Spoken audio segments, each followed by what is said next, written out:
Are you ready? Ladies and gentlemen, boys and girls, children of all ages, Tool to Play presents Still Got Game with Derek D. Smooth Nolan and Joel Dude I Rock Albert.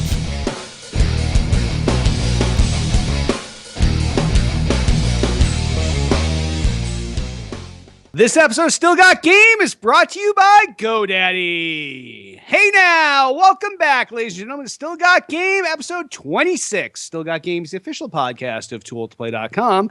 I am, as always, Derek D. Smooth Nolan. And I am Joel, a Dude I Rock Albert. What is going on, Joel? Dude I Rock Albert, my friend. We got some pretty awesome personal news, but other than that, everything's going swell, better than it's ever been before. Having a good time. Do you care to share any of your personal news? Why not?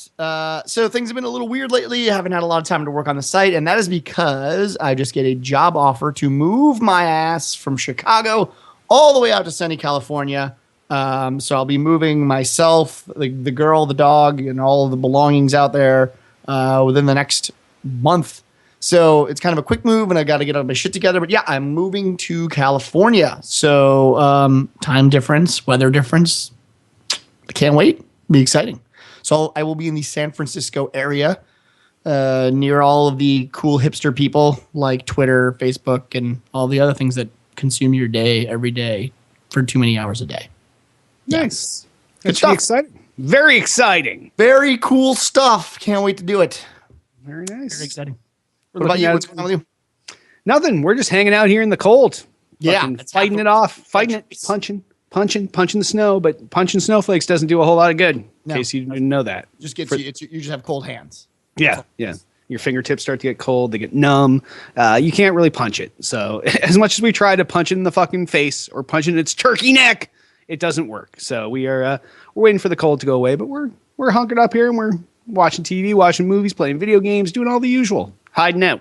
It's true. I'm wondering if the nice weather will mean I'll play less video games or more. I'm kind of wondering how that's going to actually be. I don't That's think you could interesting. possibly play less. I think that's actually probably true. That's actually at this point. Yeah, you're bare minimum right now. So Yeah. And I'll be in the startup lifestyle, so I don't know if I'll probably have a lot less time actually. So yeah, that's very true too. we'll see. We'll see. All right. Well, on that exciting news, why don't we hop into the show proper, Jay? We'll Do it. start with feedback from last week's show. Remember, if you want to leave us a voicemail, it will cut you off after a minute. So be short, concise, and to the point. Lucky comments. OMFG exclamation point. I literally choked on a drink in my car and spewed it everywhere when listening to your last episode. When you guys were talking about Stroke Hero and D Smooth started talking about little kids recognizing a shaved puss, I lost it laughing. Best episode ever. Keep it up. Yeah, that was some fucked up shit that went on in that episode. And I really wasn't talking about showing kids a shaved puss. I was just saying that Stroke Hero, they were saying, after kids played this game, they could recognize a stroke better. And I said, well, if you took a 6-year-old kid and you showed him a shaved puss and you were like, I don't know what this is. And then you were like, this is a shaved puss. Then they would know what it was. But it was probably a bad example for many, many reasons. Many reasons. There were very good. There are very few good examples. That is. Sometimes I feel like we surprise ourselves, and that is one of those times.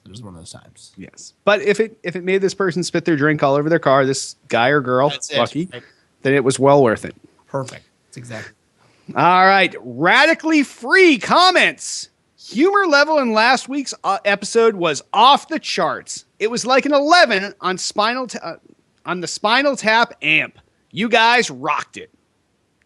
Rose? It's very. I was gonna say, if you ever say that we rock at anything at this point forward, just so anyone knows, it is followed up with a bro. That's like leaving us hanging if you don't. You're give us leaving, the yeah, rose. we're like high fiving, and you're just like you're just walking away. You're just kind of like just looking. No, I wasn't high fiving you. No. It's like the Tom Brady. Put it away. Appreciate the feedback though. Yes. Thank you. We tried to be funny and keep you laughing. And last but not least, Vega comments. Good shit. Seriously, good shit. I love really short, like to the point, like you're phenomenal. I like ass kissing feedback. Yeah, the ones that are like I thought you were good, and then I realized you were great. I like those. Those are good. So that is an example of a quality comment. Yeah, that's nice. You really cut to the chase. You didn't beat around the bush. You put it out there on Front Street. People looked. They were like, "Oh, good shit. Seriously, good shit." And you're like, "Oh, okay, I understand where you're coming from." Yeah, you're like, I get this. This I can understand. Yeah, even Hit would understand that. Well, maybe after 4 or 5 vapes, but not on 20 or 30. No. Yes. All right. Well, if any of you have feedback, you can give us a call, 773-527-2961. Email us at podcast@tooltoplay.com. And in site-related news, I got nothing this week. We're just maxing the last. I've had a pretty busy few weeks, so obviously not a lot going on outside of the personal life stuff. So, yeah, not anything right now. Hopefully, once I get things settled and the moving and all that other stuff, we'll pin some more dates down for you guys. All right. Well, on that then, why don't we sidestep over into what we're playing. Joel, Dude, I Rock Albert, what have you been playing this week? Played a little bit of Call of Duty, of course. Not as much as I really would have liked to. I finally did. I forgot to even tell you this, Derek. I did download and install League of Legends. I have yet to play it, though. Oh, but nice. I finally got around to giving it a shot. Because a buddy of mine who actually I'll be moving to California with plays it as well. So I was like, oh, you play video games? Yeah, he plays League. And I was like, all right, I'll give it a shot. I mean, he's probably going to kick the shit out of me since he actually plays it. But yeah, so we'll see where that goes. Hopefully next week I'll give my little mini review of League. But what about you? Played? I played obviously more Call of Duty Ghosts this week. Just try to get in at least one night of that a week, maybe 2. I played a lot of Flappy Bird like everyone else in the world, but we'll get to that later. There's many news stories today that involve Flappy Bird, so we will not touch on that here. But I will say I've played the shit out of it, and I have a pretty good score.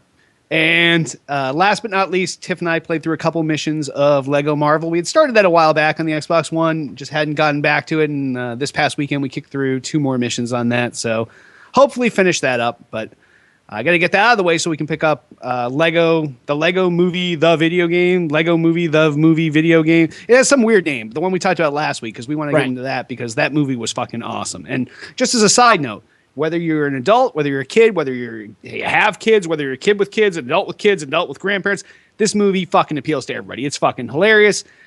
I would go see it with no kids. We obviously took all of our kids, but definitely well worth seeing. Super funny, super awesome, and you will leave there singing songs. And you cannot help it because it will be ingrained in your head, and it's awesome. So that's my quick Lego movie review. Wow. Yeah. It's funny as fuck, and everybody. Do you really believe that if I went to go see it by myself, I would enjoy it, not having kids? Really? Oh yeah, you totally would. Yeah, you should go with Amanda. You guys will have a good time. Really? Will do. Seriously. Will do. Yes, I would go see it again with Tiff without any of the kids. Maybe we'll go this weekend. We're in New York. We'll ditch all the kids and go see it again. Who knows? So that's about it for me. And I guess on that, we can slide into the new releases. Now, last week we had a good week for new releases. This week, not so much. There's only one new release out this week, and it's a last-gen release, which is never good. So the only new release out this week is a multi-platform release, and it is Lightning Returns Final Fantasy XIII. This is out for the 360 and the PS3. This is the third and final part to Square Enix's Final Fantasy XIII and a direct sequel to Final Fantasy XIII-2. Best name ever for a video game? No. Shitty. The game includes lots of enhancements over Final Fantasy XIII-2, and including all the ones that they made between the first one and -2, which are the big open world environments, non-linear gameplay, basically catching up with every other game in the world. And they were like, oh, maybe we should do this, even though we're Final Fantasy and we're Square Enix and we never do anything that anybody else does.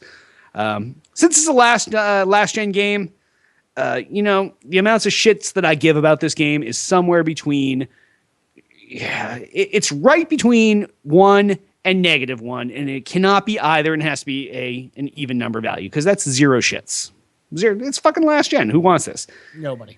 I guess if you're a Final Fantasy completionist, or you played the first 2 parts of Final Fantasy 13, you can kind of take your DeLorean back to 2013, like October 2013, back when this was cool, and be like, oh yeah, I'm playing Final Fantasy on my last gen console. I'm a fucking pussy bitch.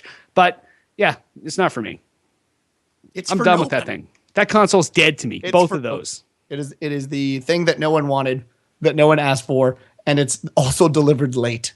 Yep. It's the weirdest thing. It's like if it was a Final Fantasy remake for the next gen. I could maybe see someone picking it up, but this is like old game for old system. No one wants this. Yeah, like what is it? Maybe why don't you play a Final Fantasy 13 like fucking lightning returns for my Atari 2600 too while you're at Square Enix. What else? I would even buy that before I'd buy this. Like what you're talking about, sure, let's do that.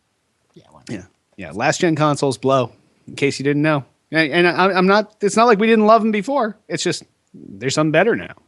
You know, it's like you upgrade your fucking chick, and you're like, hey, that last chick was. I thought she was hot at the time, but now I got this hot chick over here. Something like that. Why don't we hammer over into gaming news? First story, and it's about exactly what you're viewing right now. Twitch, the awesome, wonderful channel that hosts the show, or rather website, has hit 1 million broadcasters per month. And of course, because of this, I'm assuming they're taking over their old name, which was Justin.tv. So Twitch Interactive has replaced Justin TV Inc. as the company's corporate umbrella name, though Justin TV does remain a product under the Twitch umbrella. If you guys don't remember, Justin TV has been around for, a really long time. So this switch has been a sort of, they had a product that a lot of people knew of that they used, but the real mass came from the gaming community and sort of has flipped the switch or flipped the Twitch, if you will, on the naming. Yeah, that just happened. So Twitch, which is the video streaming service focused on games, obviously, has recently hit the 1 million monthly active broadcasters, which comes out to about 45 million monthly viewers and an average of 13 billion minutes watched per month. Viewers watch an average of 160 minutes per person per day, is what Twitch is now reporting. At least your New Year's resolution is probably to watch less Twitch. Or in our case, watch more and more of what we do every single day. Whenever we're on Twitch, you should just be watching us. That's what you should do with your time. The spike in broadcasters and viewers comes from Twitch's PS4 integration, obviously, if you didn't know. The company says, quote, less than 2 months after the console launched, 20%, this is pretty awesome, of Twitch's broadcasters were PS4 owners. And about 10% of those were probably boners and tits. I just thought I'd throw that. That's a stat that I just came up with. I made up a stat. Twitch is obviously well on its way to the Xbox One in the very, very near future. So this is good for us, or is this good or bad for us? Thoughts, Derek? Thoughts? For us individually, or for us as the world? Us as broadcasters ourselves. Do we need more saturation? Could it hurt us? What do you think about this? Because it's getting bigger. Us as broadcasters, you really want less competition to compete against. I know everybody's like, yeah, I want to compete against the best and do better than them. But really, that's just what people say. Because everybody, when you go to a sporting event, you would much rather have your opponent forfeit. Like, no one will admit that. But you would just, it's a win's a win. Give me the W. Boom. They had to forfeit. They didn't have enough guys. Fuck them. They're out of here. But you have to pretend like, oh, we want a legitimate sporting competition with our opponents. No. So you really want less people to compete with. This is why the very first guys into podcasting, for example, those are your Leo Laportes, your fucking MTV guy there. What the fuck's his name? The guy that used to have long hair, used to be a VJ on MTV. Metaverse, Adam Curry. All these guys early on in the podcasting world, they kicked it. They fucking crushed. Yeah. And then podcasting opened up. Everybody in the world's out there. And these guys still do well because they were there early on and they set this footprint. Same thing with Twitch. There's a lot of broadcasters that are pretty popular out there. But the more shit that goes out there, the harder it is for someone to find your unique niche. So for broadcasters, maybe not the best thing. But for people that want to absorb content, well, now look at this. You got fucking, what'd they say? There's 1 million monthly active broadcasters. So you have a choice of 1 million different programs. You don't have that on your TV, even with your fucking 300, 600, 700 channels, whatever you got. You don't have a million different programs a month. 45 million people watching, that's more than people watch TV anymore. So it's insane. And watch 106 minutes a day, that's an hour and 46 minutes. That's more than a lot of people watch TV a day. Yeah, that's pretty, and it's probably eating into their TV time. It's like, there's a finite amount of time. We always talk about this. There's a finite amount of time to actually play video games. And now we have all these ways to consume our time outside of movies, reading, laughable, and all of the other things, right? So, because no one knows how to read, let's be honest. So, you've got this final, and people are willing to spend that time, and this is what I find crazy, watching people play video games instead of just playing the fucking video games themselves. an hour and a half of time for me at my age, that's too much time to even spend on playing the video games themselves. And so just to know that an average user is spending almost an hour to 40 minutes per session watching someone else play is really astounding. It's odd. It's very odd for me. And I think it has to do with the generation too, because if you look at mine and Tiff's youngest two are both 9, and the boys, they will watch. Now, granted, it's not on Twitch. They've checked out Twitch before, but they have their favorite YouTube personalities. But if they were not stopped, they would watch 3, 4, 5 hours of Minecraft on YouTube every day. Like, I would say right now they probably do an hour or 2 a day. Like, instead of watching TV, that's their thing. And then I don't understand, especially since it's Minecraft, that's a piece of shit. But it's a piece of shit, yeah. And if you play it, you're a piece of shit. Yeah.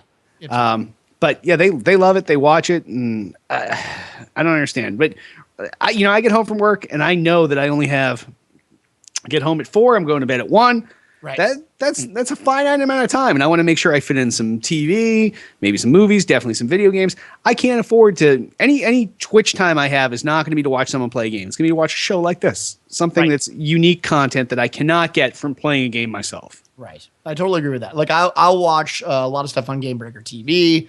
And even that I usually watch on my phone or like if I'm at work or something. So yeah, I mean, when I do consume content that's video game related, it's never really watching the video game. It's more like what we do. So I don't know. It's really amazing stats. And I'm sure these stats are obviously skewing lower in age than people our age. So it's, they have a little bit more time than we do. But it'd be nice if they broke this down by age. Yeah, I would love to see. But it's still really cool stuff. Very nice. For us. All right, next story, and this one's getting you hear a lot about this, right? Because we like Flappy Bird, apparently. The App Store's latest crazy Flappy Birds has been taken off the store. So, if you guys have been playing Flappy Birds, or you know anything about Flappy Birds, it's visually a ripoff of Mario, but everything else about it is its own sort of little get your bird in between the 2 pipes type of game. Very, very simple, very, very hard, and that's why people love it. And this is what happens when people become famous. Flappy Bird, one of the App Store's most surprising success stories to date, and I will say it is surprising, has been removed from all mobile stores as the creator says he, quote, cannot take this anymore, end quote. The game rocketed to the top of the App Store and Google Play free download charts last month, and many press members and developers spent many an hour attempting to explain this phenomenon because, again, it's a very simple game. There's not much to it. But creator Dong, that is his first name, Nigwin, it's Dong, didn't appear to enjoy the wide-scale attention so much, with various tweets suggesting that it was all perhaps a little bit too full-on for him to handle. Now the developer has pulled the game from both the App Store and the Google Play entirely, stating, quote, it is not anything related to legal issues. I just cannot keep it anymore. And the legal issues he's referring to is people saying that he stole this idea from Mario, which is a little visually, I would say yes, but mechanically no. He added, I also don't sell Flappy Bird. Please don't ask. I still make games. So if you guys don't know, first of all, he's a Vietnamese person, right? So that's why he sounds retarded. I sound like I'm a moron. But and this isn't in the notes, but he was alleged to make, at least I think he was quoted as making $50,000 a week. No, $50,000 a day. A day? A day. $50,000 a day from the ads in the game. So this man, in a country where money is not in readily available places, was making more money than probably anyone in his country at the time, and just gave it all up. He making more than most people in this country. $50,000 a day? Much more. Yes. Much more. So he hated the fame, and this is the weird thing with video games nowadays. He wasn't publicly famous in the sense that I don't know what he looks like. I don't know anything about him personally. He didn't like the pressure. He didn't like the emails and all that stuff that was inflicting, tons of, I guess he didn't like when people said they hated it or, getting on him about it being like Mario. He just wanted to be left alone. And he's not selling the game to anyone either, which I find odd. So this is a very, very, very strange story. From all why the game is popular is strange. The game, how it is half stolen from Mario is strange. It's not really. It's not really half. The art was an extremely debatable point. The art was. I think that's part of what made him such a huge pussy. This guy, first off, let me get this straight. This guy, biggest pussy on the planet. Yeah. I can't handle all this shit. Like, I don't want 50,000 a day. Well, I do, dick. So the complaints about his game were, one, your pipes look like the Mario Brothers pipes. And then, he goes and he gets the Mario Brothers one, shows it right next to his, and they're not the same asset. The question was whether he actually stole them from Super Mario 3 and took them right out of the things. No, he made pipes that look like their pipes, but not the same. Legit. Then it came to the question, well, if your app came out in May of 2013, how come it wasn't till October 2013 where this thing went ape shit and hit the top of the charts? You had and then people are showing these download charts from all these app tracking sites where there's fucking nothing, and then all of a sudden it's fucking through the roof. And I guess somebody played this on their popular live stream, and that's what brought it in, but he had to defend himself against that. Long story short, though, I don't care who's saying that I'm a douche or I stole shit or whatever, or I gamed the iTunes system for reviews. If I'm making $50,000 a day, I'm going to fucking figure out a way to copy the exact same thing I didn't get a second app out and do it. This guy, massive pussy, can't handle the shit. And this is the kind of guy that he's obviously got some mental problem. And it wouldn't surprise me if this is the kind of guy that, despite making 50 grand a day, you find him dead in a week or two because at his own hand. Like, he just can't handle popularity and dealing with people. Like, sometimes you have to deal with people complaining about your shit. Not everybody likes everybody's shit. I complain about people's shit all the time. People complain about this show before. I don't know. Those comments don't only show up at the front of the show, but when they do, they're pretty vocal. And people say that we're heathens, we're going to hell, we fucking devil worshippers, we're the most hedonistic shit they've ever heard. And you know what? We take that with a grain of salt. We're like, this person's a fucking fag, or this person's a cunt, or this person's a pussy.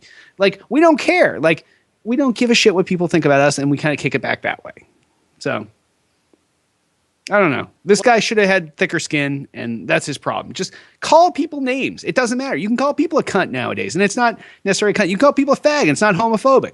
You can call people, an ass-munching douchebag pussy McShit, and it doesn't even make sense to most people. But you know what? It's just you coming back at someone else. Like, don't pick on my shit, asshole, bitch. Fuck you. Well, and if you've noticed, and this is the thing, I wish I was as quick as this other company. There's a game now trending right below Flappy, which is called Iron Pants. It is the same game, except it's a guy in iron pants instead of a bird. And instead of 2 pipes, it's bricks.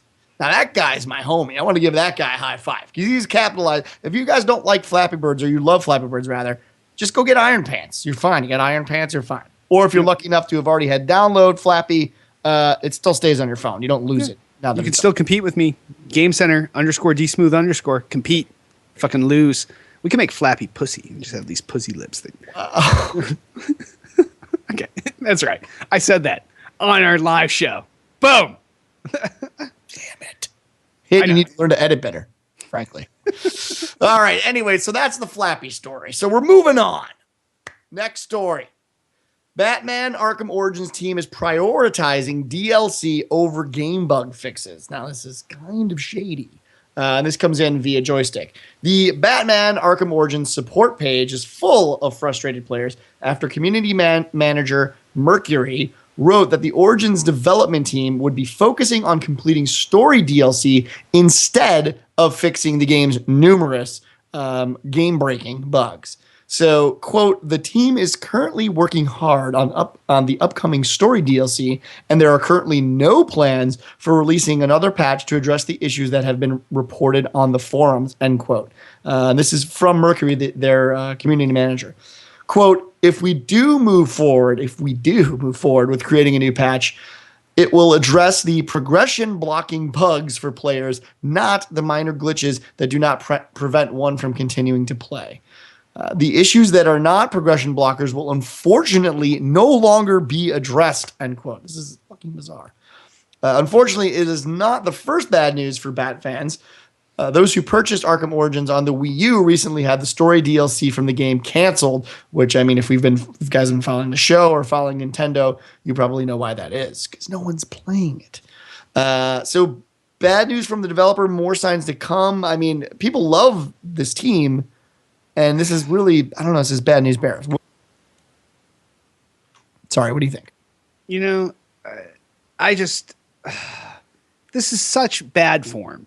Like, it's one thing to have your DLC in the works and have something going on, but to say and come out right and say to the people that care, and they call it, what is it?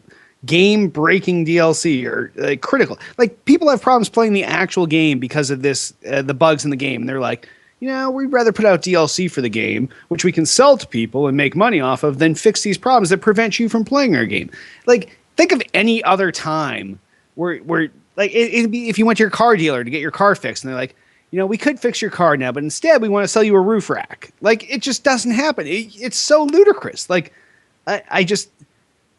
this should have been a what the fuck story. I can't even believe that someone would come out and admit this outright, that this is their policy, because every other game company where they end up in these kind of things, they never even say that they're working on DLC. They're just like, listen, we're going to address these bugs as soon as possible. We're going to get a patch out there. We want to get you guys all back and playing, and we don't want anyone to be, have any discomfort with our game. These guys are like, we know there's bugs out there. We know that you can't play our game, but you know what? Our team is already hard at work on this cash crop we have over here called DLC, and they're going to finish that first, and then we'll go back and we'll deal with the most critical of bugs. But if the bug doesn't prevent the game from loading, we're not even going to address that. That is the most fucked up statement that someone that's worked for a company has ever said in public. And I'm surprised that no one else from this company has then had to come out and be like, whoops, that guy was out of control. We've let him go. He was a loose cannon. He does not speak for us. But that didn't happen. Like, this is their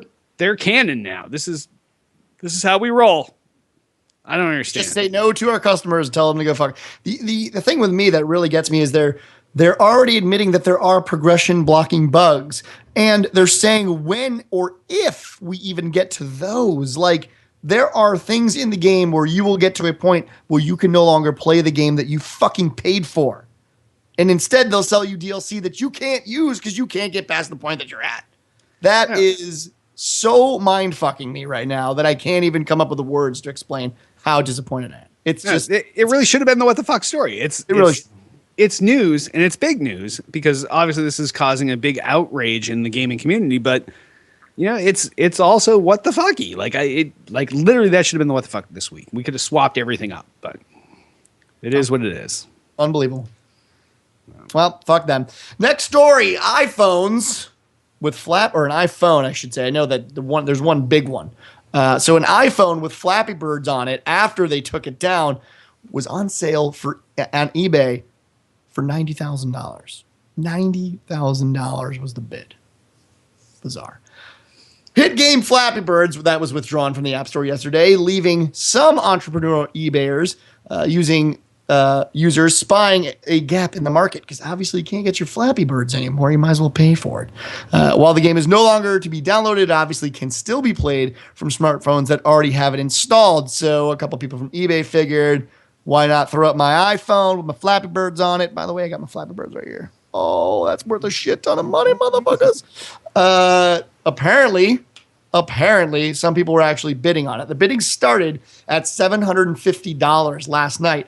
But it was up to $7,000 in a little over an hour. An hour went all the way up to $7,000. But with dozens of bidders seemingly getting involved, making 62 bids that had reached $90,000 in a matter of hours. The one bidder did retract that $90,000 offer. Other phones are also, of course, now being offered on eBay, currently at slightly more normal prices, and not necessarily with any takers either. Do you believe...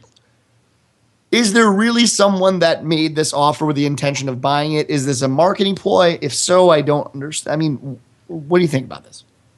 It's fucked up. This happens occasionally. And what happens is it comes out for $750. And someone was like, well, I was going to buy an unlocked iPhone anywhere for $700. I can't get this game everyone's playing, so I'll do $750. Then someone sees the $750 and they're like, this person must be fucking joking. This is going to be like a wagon train of fake bids. I'm going to bid 1,000. Then someone else is like, oh, okay, I see what's going on here. I'll bid 2,000. It's like fake money at that point. 2,000 here. And so that's why when it got to 90,000 the first time, that first guy was like 90,000. And he probably went like 2 minutes and nobody outbid him. And he was like, uh-oh. Maybe I don't want to have a $90,000 bid out here. I'm going to retract that. But now it's up over 90,000 again because people fucked the system. And eventually, every time you bid on eBay, it's like, your bid is a contract. Once you make your bid, it's a contract with eBay.com and everybody else, and you cannot cancel, withdraw. But you know what? Push comes to shove, eBay is not going to be able to hold someone responsible for $90,000 for an iPhone. They're just going to be like, hey, I don't have that money. I just bid. I bid for fun. It was a joke. It was a parody. So, I don't know. I would like to think that this is... I do believe that it's fucked up, and there was a certain amount people would pay for a phone with a game that they never got, but I don't believe that number is $90,000. It's not. No, you could call Dong McDong and be like, I'll give you $90,000 for your source code. And he'd probably be like, oh, the 5 lines of it, here it is. Exactly. Here, let me zip it up for you. 0.1 megs. You're welcome. Yes, I can put it on like not even a flash drive. I put it on a 1.44 meg floppy. He's got the floppy out. Yeah. In Vietnam, he probably does have a floppy. Oh, that's true. Yeah. Multiple floppies. Okay. Yeah, actually, they have probably 5 1/4 inch there. That's true. 360K of Angry Birds for Flappy Bird for you. So I mean, what do you think of this story, Jay? This story has me saying, "What the fuck?" And on that, why don't we meander over to the mailbag and voicemails? Kieran Orion asks, guys, can you explain to us how PlayStation Plus works for the developer, especially for new releases? How do they get the fair cut? As an Xbox One owner, PS Plus really makes me jealous, and I can't see that Microsoft will be happy to give up revenues anytime soon.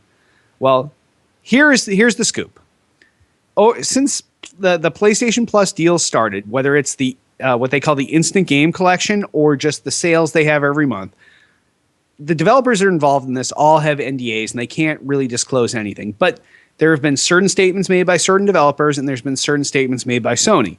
What those statements say is on a developer by developer basis, Sony comes to that developer. They say, we want to include you in either in the Instant Game Collection, which is your game is going to be free, or we want to put a sale on your game. And they offer that developer either an amount of money, they offer them a percentage, they offer them a combination of the two, they offer them your next game gets a such and such placement on the store.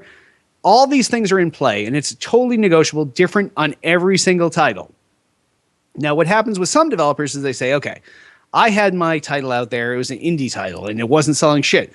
And, if they're going to put it out and give it free to everybody and they're going to give me X amount of money for that, that's way more than I would make if all those people had it. Or the publicity I get from that and people knowing my company's name is way more worthwhile than it would be if my thing just sits there and idles all the time. Or you look at games like BioShock that have been there. BioShock made all kinds of huge sales, BioShock Infinite, all kinds of huge sales early on. Almost everybody that wanted it had bought it. So the deal they make with a company like BioShock is probably... at that point, BioShock sees that their sales have gone spike, and then leveled or on the decline. So you say, okay, well, if they're going to pay me half of the value of the game to give it out for free, just to make their service more worthwhile, and I get another 200,000, 500,000, 1 million people, 2 million people buying the game for free, because for each download they're going to get some kind of kickback for it. That seems like a decent deal because these are people that weren't going to buy the game anyway. So the deal is different for every developer. It's negotiable. I think it's a great system for developers. It's a great system for Sony because they get to play this, it's sit down at the negotiating table. It's like buying a car. So this is good for everybody involved.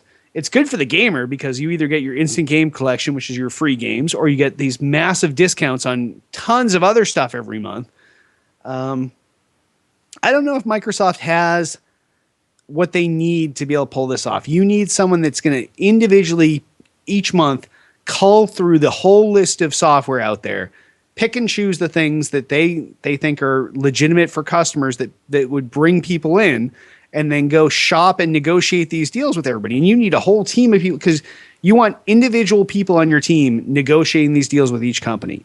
It is phenomenal the work that Sony does on this. And it's as much as we shit on Sony, the PlayStation Plus stuff and the deals that they strike with these people are amazing. So yeah, I don't think Microsoft has that in place yet. I don't think it's a question of can they. I think they probably will at some point. They've obviously been making strides into getting indie back on board with them. I think they lost a lot of people with, I mean, we've talked about this on the show a long time ago, and everyone's heard the stories of $40,000 to get a patch to go live and stuff like that. That comes out of the developer's pocket. That was in place to try to make sure that the code on their system was always clean and good. But that really stopped, obviously the downside of that was it really stopped developers from ever wanting to be on the platform in the first place. They didn't have the money to compete.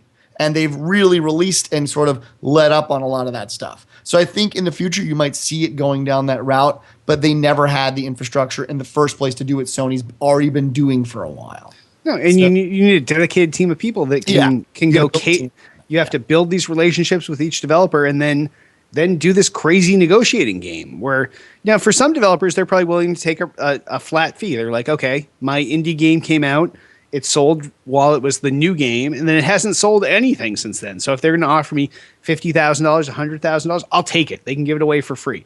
But there's other developers that say, you know what, my game has a long tail, and it's going to keep making sales. So you know what? If you give my game out at 50% off, you just give me 75% of the cost. And maybe even though your game is discounted and people are paying less because they're giving you a bigger cut and you're getting more customers over that time period, it ends up being better off for you. So there's a lot of complex math that goes on, which is why this is literally a per developer per game negotiation that Sony does. And maybe Microsoft needs a bigger team of salespeople. It's almost like a reverse sales. Like you want people to buy someone else's stuff and then sell it off at either free or a discount. And there's so much math that works out here. It's insane.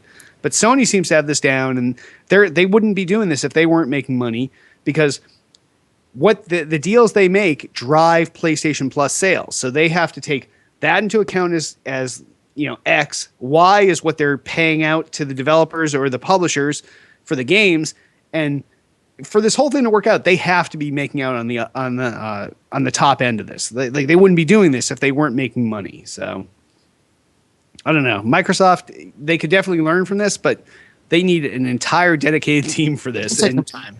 I mean, it'll probably happen if it's going to happen within this current gen's life cycle, but it's not. I don't think anything that they have ready. Ready. Oh no, it's a good question, because it is. I mean, that is a viable reason to say that you want to buy a PlayStation. So definitely a good question. Yep. No, we get free games every month. So, yeah, it's win-win. All right. And Altius asks, what do you feel the inflection point that will convince the rest of gamers who are happy gaming on last-gen consoles to upgrade to an Xbox One or PS4? When do you see that point coming? Titanfall. So this always comes down to, that was just my knee-jerk. I know. Yeah, you just spewed that out. Titanfall. No, but I mean, that's it, right? I mean, the content currently on this next gen system, and this is for both of them, just isn't very. There's nothing really that's going to pull you in right now. We are early adopters. I like the games that are currently there. I play my Call of Duty, but again, you can play it on the last gen. There hasn't been the game requirement of like, holy shit, I can't get this on the old system. All my friends are going to play this game. Everyone wants to download this game. This is the game, and then you have to buy the system. You're left with no choice as a gamer. But those games aren't out yet. But this happens on every console, though. Like, look at when the 360 came out. Like, the amount of compelling content when a console launches is very small. At the 360 launch, it was Project Gotham Racing, and it was Perfect Dark Zero. Right. And those were our two savior titles. It takes a good 6 months before you get titles start rolling in and rolling in and rolling in. So these last-gen pussies who are still playing 360 or PS3, they're just like, oh, I can't. I need more games than the 3 that are out that are exclusive to the next-gen consoles. Or I'm perfectly happy with my Call of Duty Ghosts on the 360 because it's only incrementally better on the Xbox One. I understand your pussy point of view, but you know what? I don't give a shit. Really what the deal is you can't put your balls on the table and go next-gen.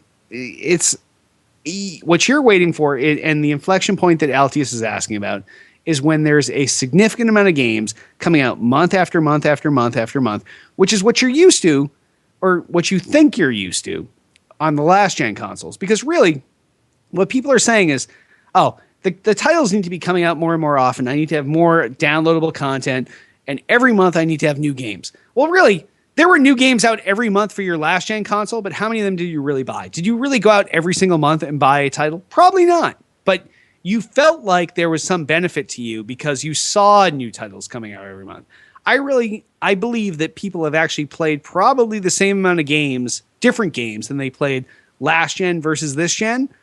But people don't see it that way. It's that mental game where they're like, oh, there's not as many games coming out, so I'm getting the short end of the stick. But it's probably the same amount of games they bought last gen. You don't buy a game every month. Some people do. But some still, people but still, there's no reason. I still have to agree with the people that haven't bought. I mean, look, I own a PS4 and a PS and an Xbox One, but I still agree that there's really no reason for me to own it other than I like to talk to my Xbox One from time to time, and I love it as a media center. But even then, it fails compared to the 360 media center in many aspects.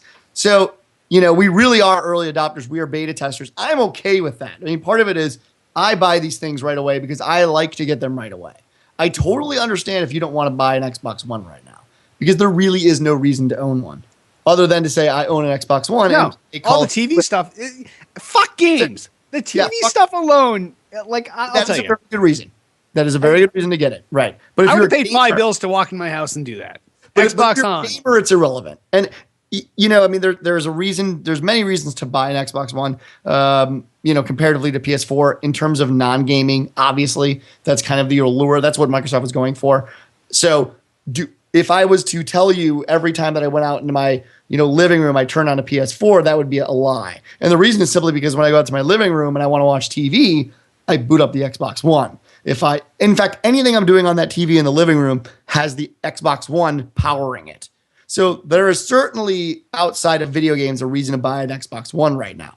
But having said that, inflection point for me is always the one. I don't even think it's title. For me, it's the one game. What's the game? Is it Titanfall? Is it the system seller? Yeah, I mean the system seller. Because even in this old adage of every single time a system comes out, you have to have some launch lineup.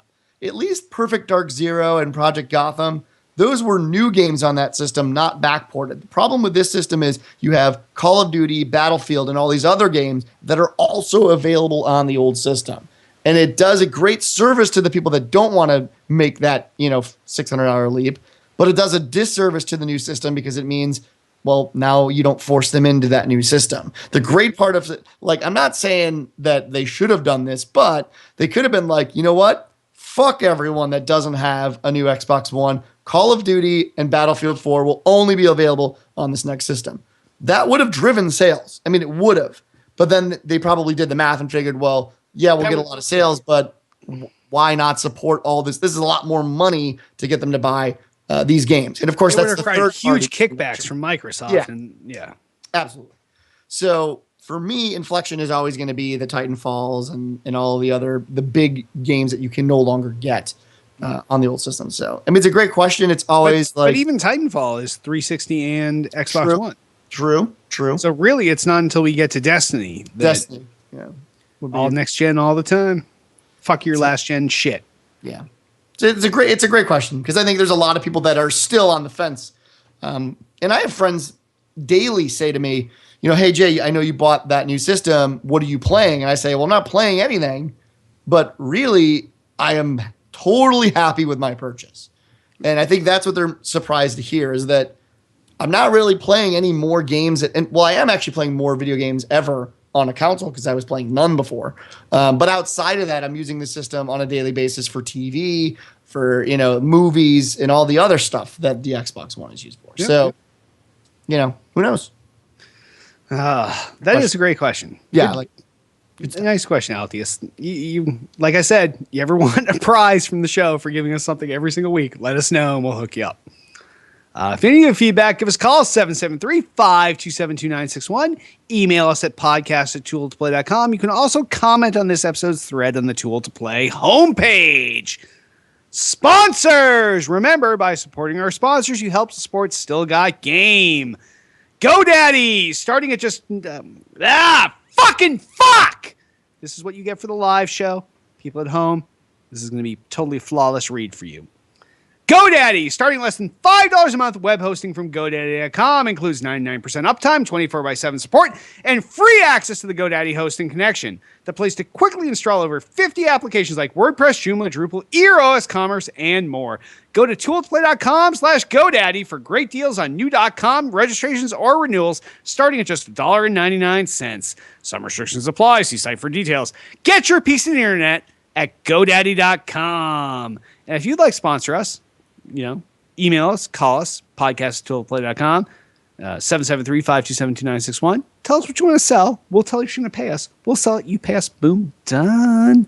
And, if you sweet talk us, we could take less money and we'll make your shit seem like it's our bro. Like, there's your bro. Like, hey, here's your product. It's our bro. Right, Jay? Oh, look, yeah, Jay's showing it too. He's not on your screen, but he's showing it's our bro. Your product is our buddy. Like, it's like, this product we really stand behind. Oh, he's stroking off your product. It is fucked up. I hope that's not on our show. Wow. All right. Twitter us up. You can find everything Tool to Play related at twitter.com/Tool to Play. Everything podcast related is at twitter.com/still_got_game. I, king of the internet, god of everything that's fucking holy, am at twitter.com/Derek Nolan.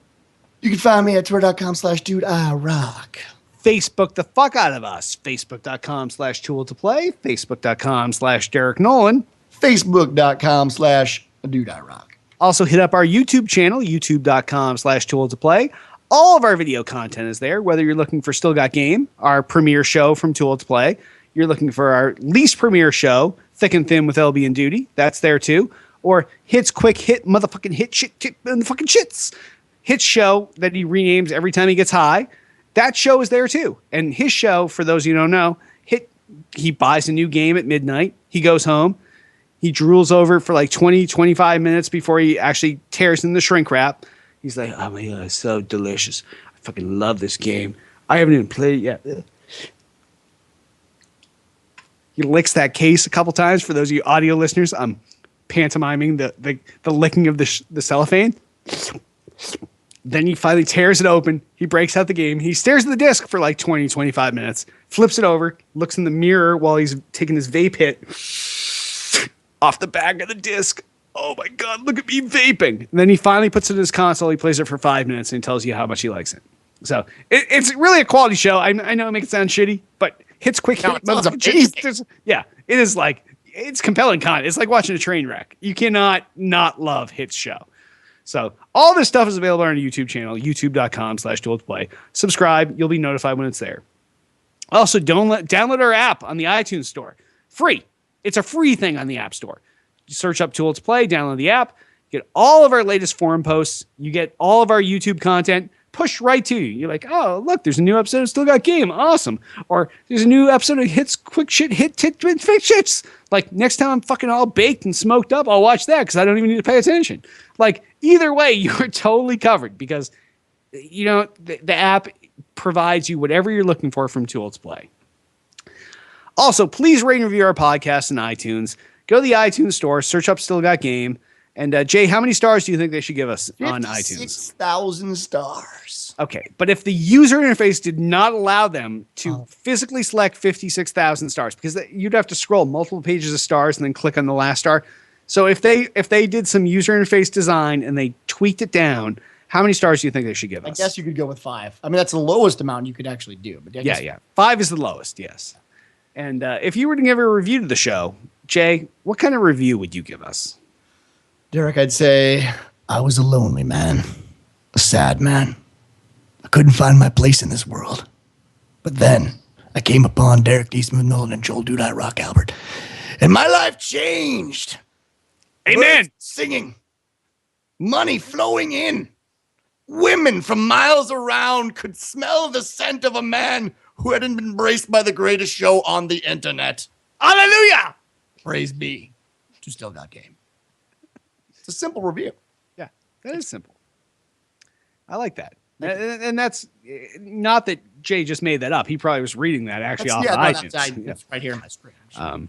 And I every once in a while I like to point this out to you that since we've renamed the show multiple times, We didn't carry over our old reviews from Tool Type Radio or Gaming Under the Influence. So we do need you to come back and re-review the show. We had hundreds and hundreds of 5-star reviews for Tool Type Radio. We had 50-something reviews for Gaming Under the Influence. So we need you to come back and give us these reviews again so that people see that this show is worthwhile for them to come see and that it can save their life.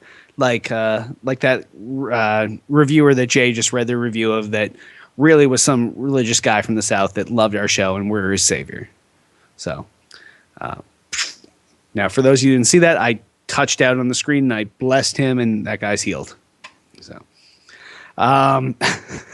also, please join us each and every week. We're live every week, 7 p.m. Eastern, 4 p.m. Pacific, twitch.tv/tool2play.